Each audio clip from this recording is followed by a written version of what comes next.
Hey, I'm Pastor Robert. Welcome to Riverside Friends Church, our continued look at wisdom and the wisdom literature. And today we're going to be shifting into Ecclesiastes.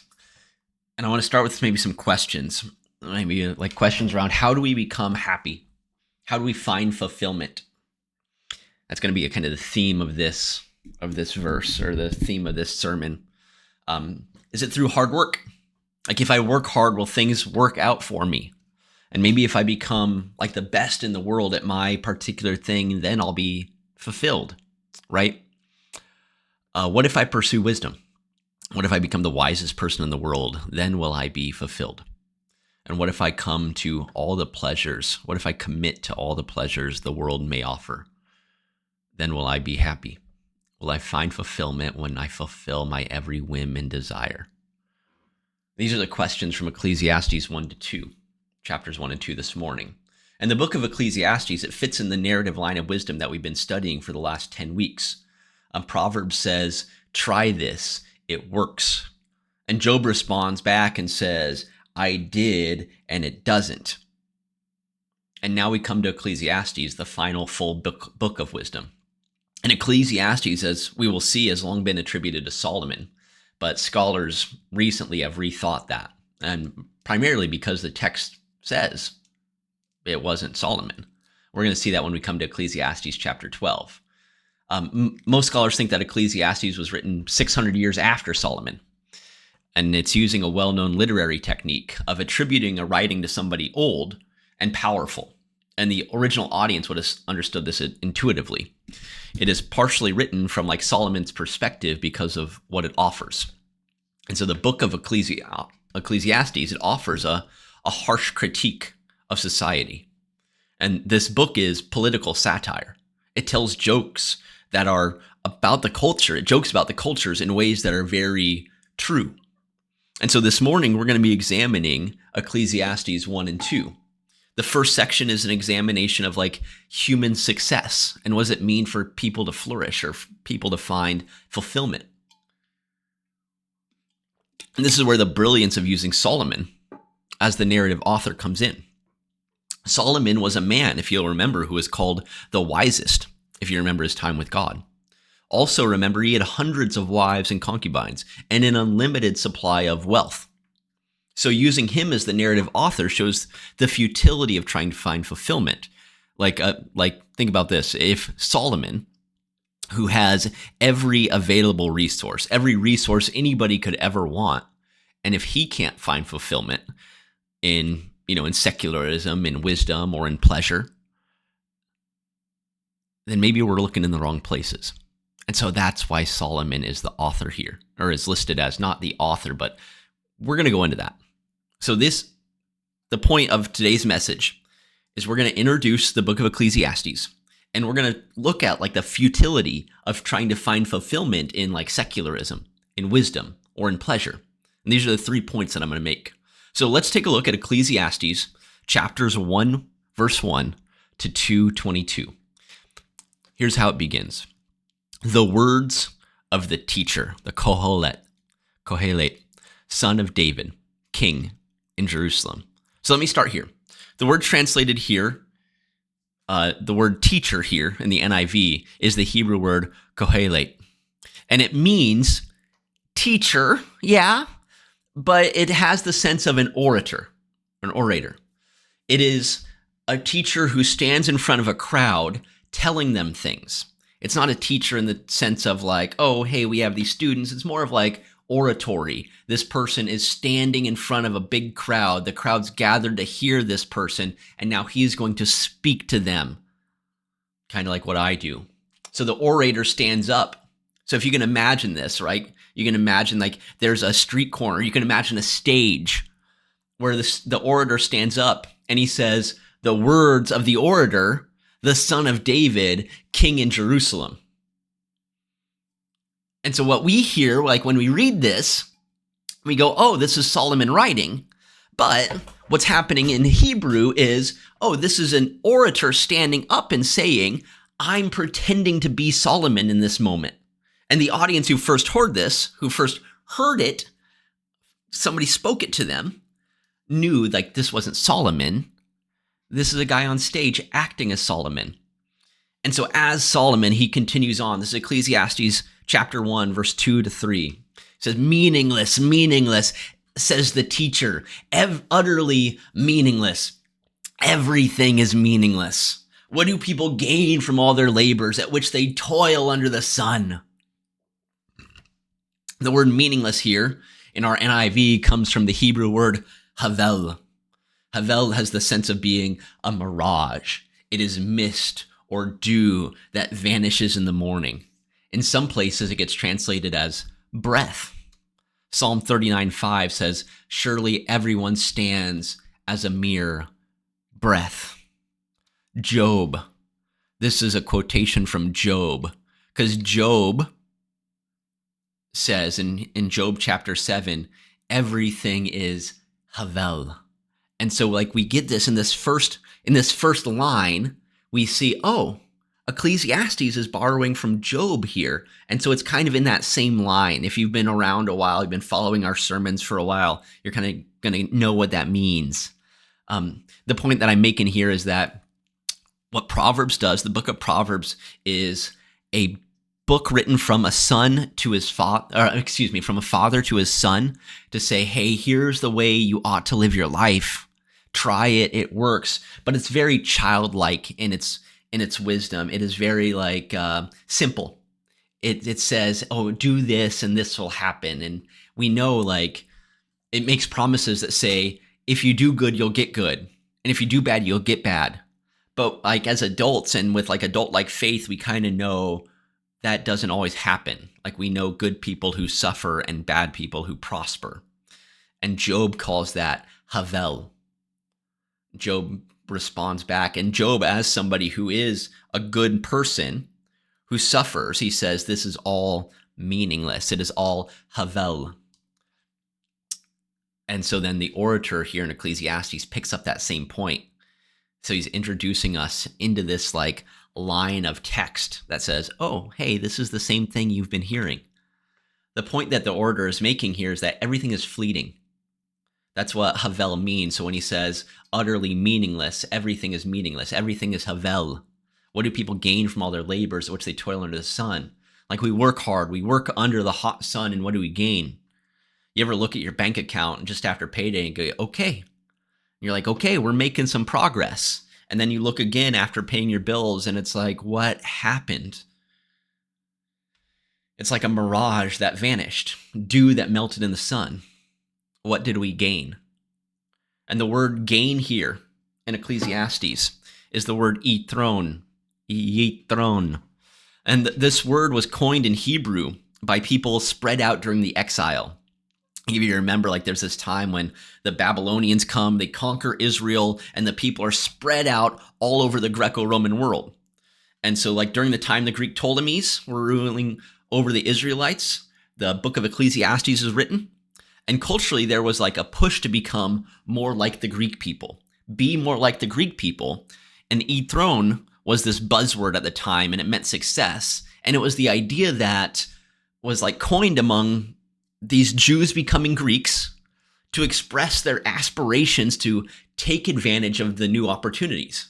And it meant like yithron means to like express economic and social success in the pursuit of like personal happiness, something which, according to like the foreign worldview, seemed obtainable without observance to the Jewish religion as a natural reward for hard work. Like if you work hard, this is going to happen. You're going to be successful and you don't need to follow any religious practice. So yithron is the idea that I can become economically and socially successful without religion, and that will make me happy. That's a lot to pack into one word, but it's like if we had a word that meant hard work equals success. That's kind of what it is. We kind of have that word. Like you might even translate this as like grind. We're on that grind. Yithron is like that. If I have enough money and friends, I'll be happy. Kind of like got to get on that grind. Does that sound familiar? It's like I'm going to say it's like we haven't learned anything in the last 2,800 years. We just keep making up words to describe the same thing. The orator then goes into a section. So immediately after this, the orator goes into a section that compares the consistency of the earth. This is like verses 4 to 11 or so. The sun rising and setting, the wind blowing, the water flowing, with the idea that generations are quickly forgotten. 150 years from now, nobody will remember my name. And that's okay. Ecclesiastes 1:11 says that. No one remembers the former generations, and even those yet to come will not be remembered by those who follow them. For the people of the time of Ecclesiastes, they are being led astray by cultural influence. They are being led toward ethrone, the idea of happiness through economic and social success. And the orator then says, nobody's going to remember you. And this is meant to disillusion the people. So our American secular culture today invites us to do what hasn't been done before. Part of our American ethos is that the only reason something hasn't been done yet is because somebody hasn't done it. Impossible is nothing.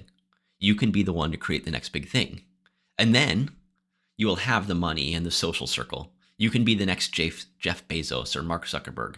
You can be number one. And then what? Does anybody know who Scottie Scheffler is? I'm recording this on Saturday morning.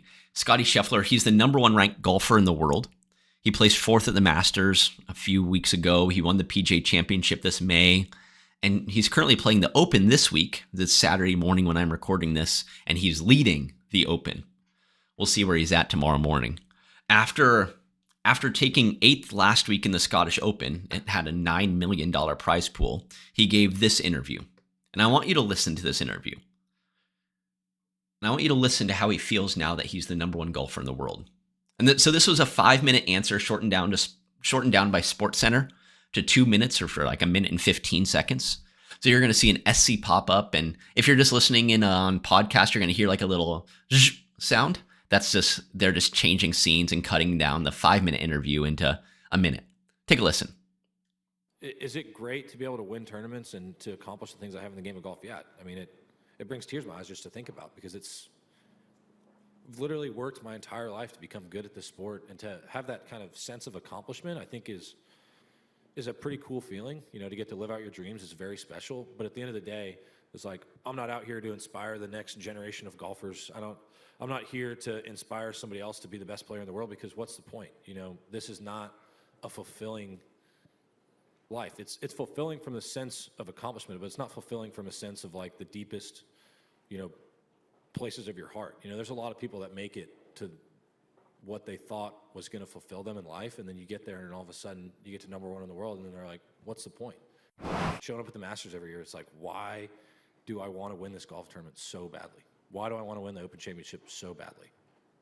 I don't know, because if I win, it's going to be awesome for about 2 minutes. And then we're going to get to the next week, and it's going to be like, hey, you won 2 majors this year. How important is it for you to win the FedEx Cup playoffs? And it's just like, we're back here again, That's why I talk about families being my priority, because it really is. I'm blessed to be able to come out here and play golf, but if my golf ever started affecting my home life, or it ever affected the relationship I have with my wife or with my son, that's going to be the last day that I play out here for a living. Is it? Did you hear him say, I'm not out here to inspire the next generation of top golfers, because what's the point? It's not a fulfilling life. It says it's fulfilling from the sense of accomplishment, but not from the sense of the deepest places of your heart. Here's a man who is the best in the world. He's dedicated years of his life to golf. He started as a little boy. He's earned hundreds of millions of dollars playing golf. And he says, this isn't it. He describes perfectly the idea of success is fleeting. He says, if I win the Masters, I'll be happy for 2 minutes. And when I start, I don't even know why I want to win, but I know that I want to win so bad. As the orator here in Ecclesiastes says, Havel, vanishing in the dew, like vanishing mist on the grass. He knows, he's experienced it. And we think as a society that the quality, check this out. As a society, we think the quality of what we pursue will determine the quality of our life. If we pursue quality things, like quality money, quality status, quality power, we think we'll be happy, but we won't. The moment we get them, we're not satisfied, and we just want more. This is an idea coined by Philip Brickman and Don Campbell as the hedonic treadmill. On the hedonic treadmill, we spend a lot of energy and we get nowhere at all. We are happy when people. I'll be happy when I get the next job, the next promotion. Happy when this relationship happens. I'll be happy when I get a boyfriend. And then I'll be happy when I get my boyfriend to act right. And then I'll be happy when we get married. And we find that happy when people are never happy. As soon as they get the thing, the hedonic treadmill rotates again and they run toward the next thing, never getting anywhere at all. This is why culturally, we're discontent people. We have a warped view of success. And as long as our view of success is warped, we're never actually going to be fulfilled. And so then if the ideas of success that we have will not make us happy, what shall we try? And the orator here in Ecclesiastes, he turns next to wisdom. Here's what he says. He says, I, the teacher, was king over Israel and Jerusalem. I applied my mind to study and to explore by wisdom all that is done under the heavens. What a heavy burden God has laid on mankind. I have seen all the things that are done under the sun. All of them are meaningless, a chasing after the wind. What is crooked cannot be straightened. What is lacking cannot be counted. I said to myself, look, I have increased in wisdom more than anyone who has ruled over Jerusalem before me. I have experienced much of wisdom and knowledge. Then I applied myself to the understanding of wisdom and also of madness and folly. But I learned that this too is a chasing after the wind. For with much wisdom comes much sorrow, and the more knowledge, the more grief. And so what we see here is the orator, he embarks on an experiment. He says, I'll try to get wisdom, to gather wisdom, to find happiness and fulfillment. And he'll examine all that people do to see what provides meaning for them. And so here in verse 13 is the first time that God is mentioned in Ecclesiastes. And he says, what a heavy burden God has laid on mankind. The orator is not talking about skepticism and turning from God. He is considering how hard the work of humankind is and is acknowledging that God put that on people after the fall.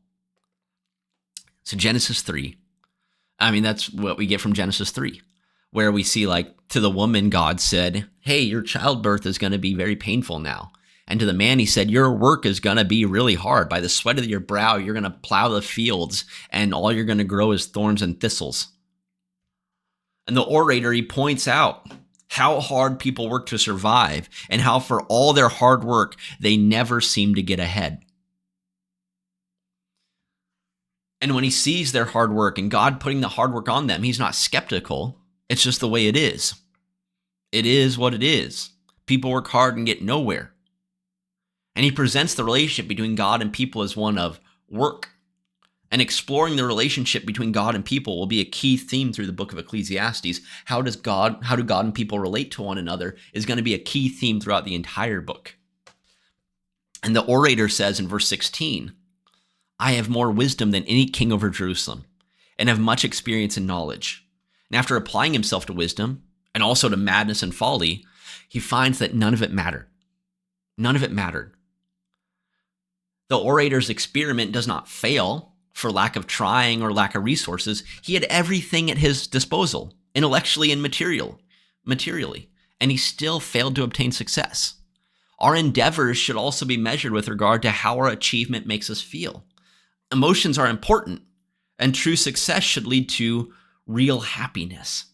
And when they don't, when our success doesn't lead to happiness, we should think, wow, maybe I've been pursuing the wrong things.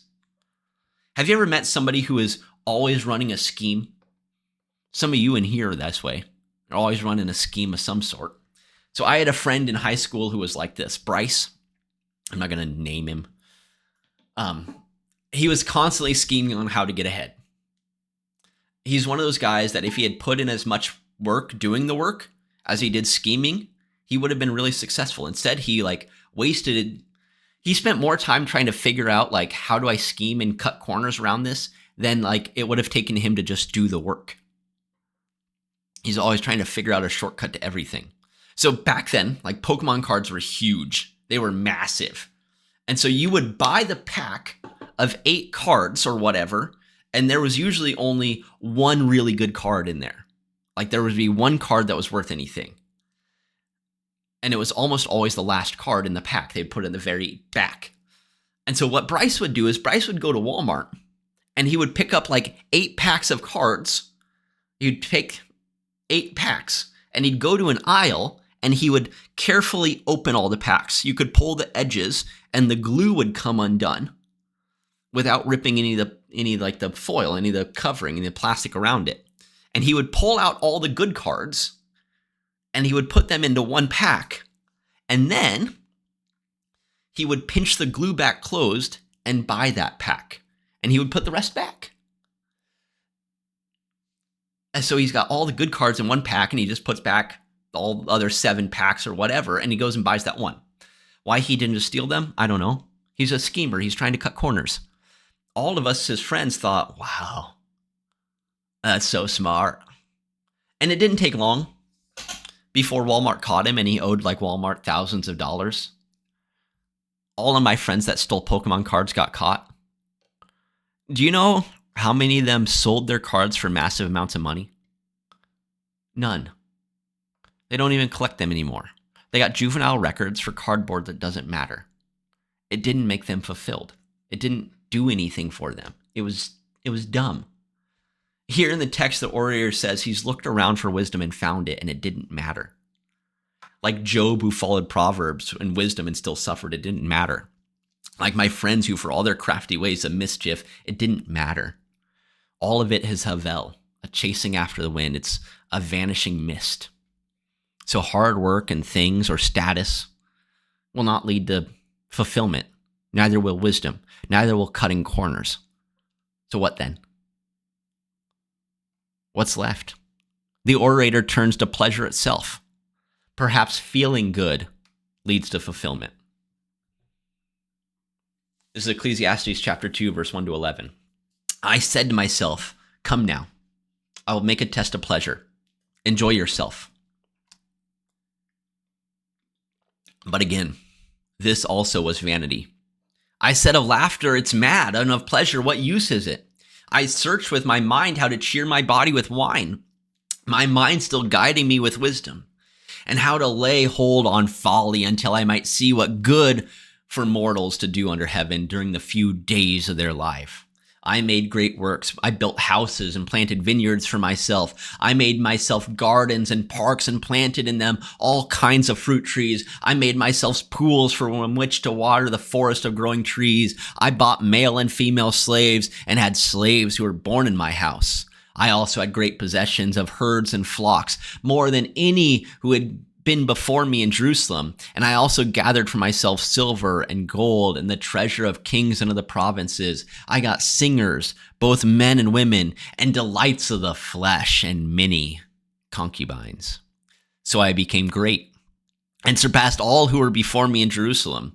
Also, my wisdom remained with me. Whatever my eyes desired, I did not keep from them. I kept my heart for no pleasure, for my heart found pleasure in all my toil, and this was my reward for all my toil.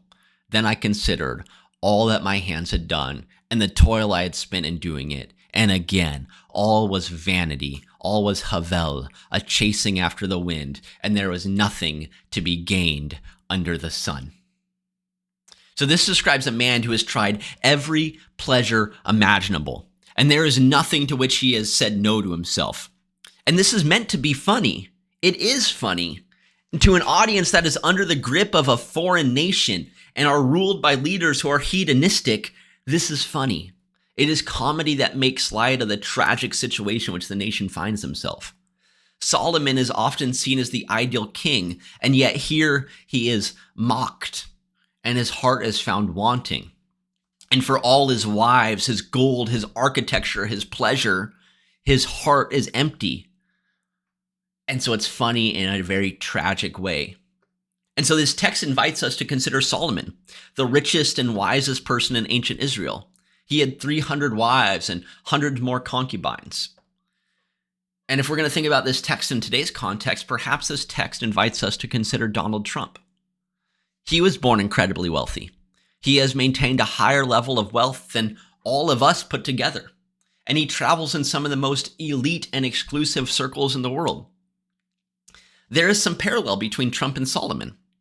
The orator here in the text talks about the concubines of Solomon and how rich he was, along with him building grand gardens, and finally how he denied himself no pleasure. And consider Trump.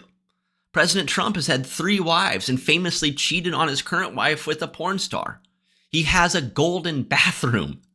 He puts his name on grand buildings and golf courses. Do you think there's any pleasure that Trump has denied himself? Here's my question. This isn't about Trump's politics.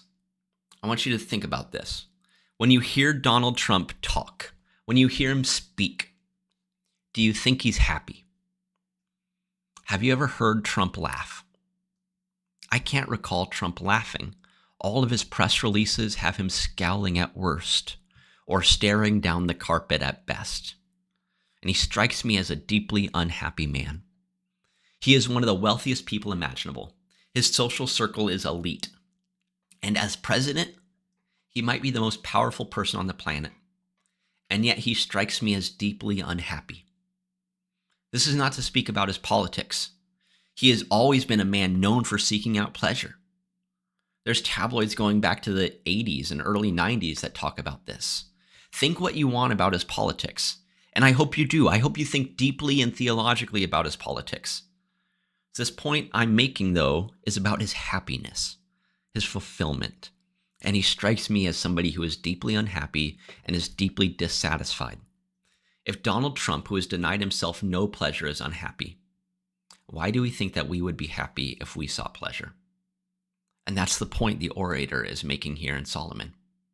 Okay, this is beginning to run long. So let me give a conclusion here. Ecclesiastes is a book written during the time of political oppression.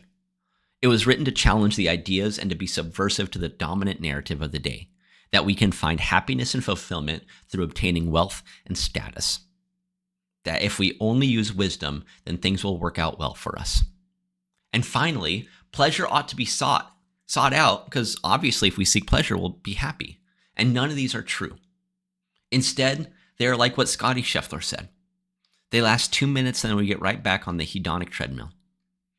I want to leave you with this verse from the end of Ecclesiastes chapter 2. This is the introduction to the book of Ecclesiastes. The orator has set up for us a viewpoint that fulfillment cannot be found with secularism, with wisdom, or with pleasure.